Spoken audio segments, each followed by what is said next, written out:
The seeds were planted almost 60 years ago now, and many people have planted seeds along the way, and they've grown into what we are today.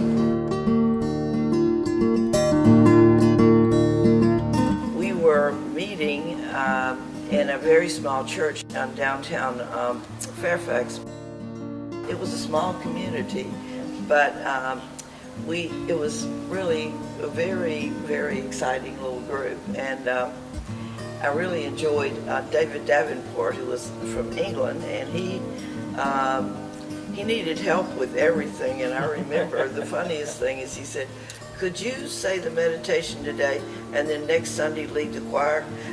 We collected sayings. People would write little prayers and things like that in those baskets.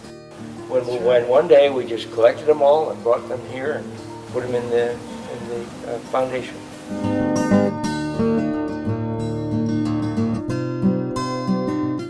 I miss that for some of the events that we had there. We had dinners and dances there. We were able to have a dance floor with a band, and at the same time we had as it was mentioned, we had the kitchen. We had the ability to serve the food down there and not disrupt the sanctuary, so it was easy to come to church the next morning.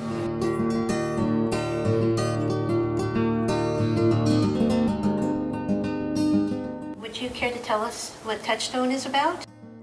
We formed a group to do the spiritual groundwork for the project because we felt like this was just not about building a building. We weren't even sure we wanted to stay on this site. That's right. And so we formed a committee to really go into meditation and discernment about this whole project and process.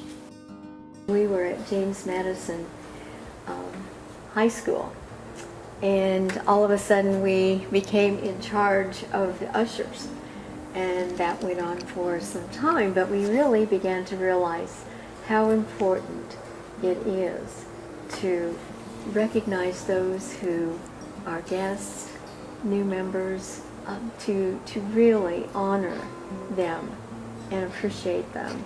Kindness is so important. And then when someone comes that's new, they're searching for something. They're searching for something that they can get hold of. But after we, through discernment, became clear that this was our home and our place to be, we still met a number of obstacles.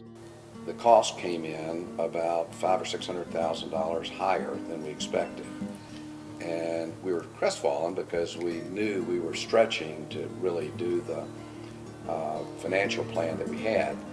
And lo and behold, it wasn't a week later before the Quakers called up looking for a place for their school.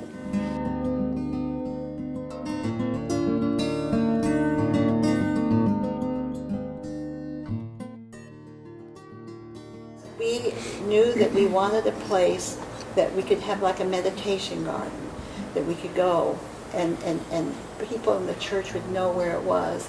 So we sat here in prayer one Sunday, and what happened then, a call came from Rick Hartley that he and Anita were moving and they had plants that they wanted to bring over.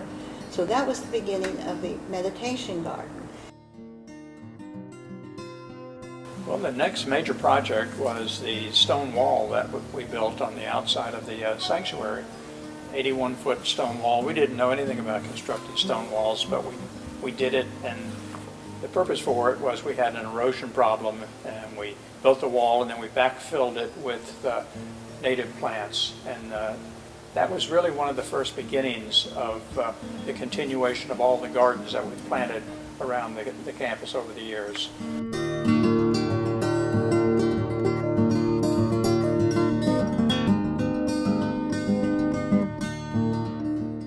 I think what keeps me coming back is knowing that the church wants to get to the next level in a lot of different areas, and I feel like I could bring that perspective, particularly when reaching out more to young people.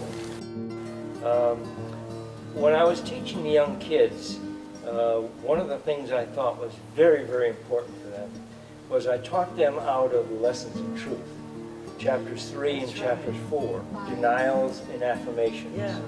And what I would do is I'd have them create a situation that they're dealing with and say, okay, what is a good affirmation, a denial affirmation that you can say regarding that, and what is a good affirmation you can say regarding that?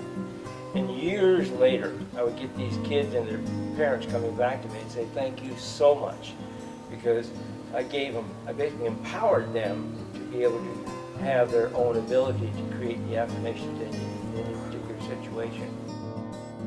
Who I am is who I am.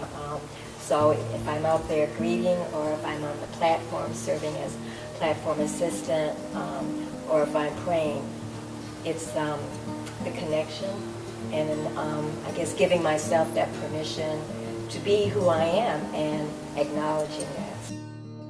I want to thank you all for preparing this community, for fertilizing these 5 sacred acres, so for the next 60, 100 years to come.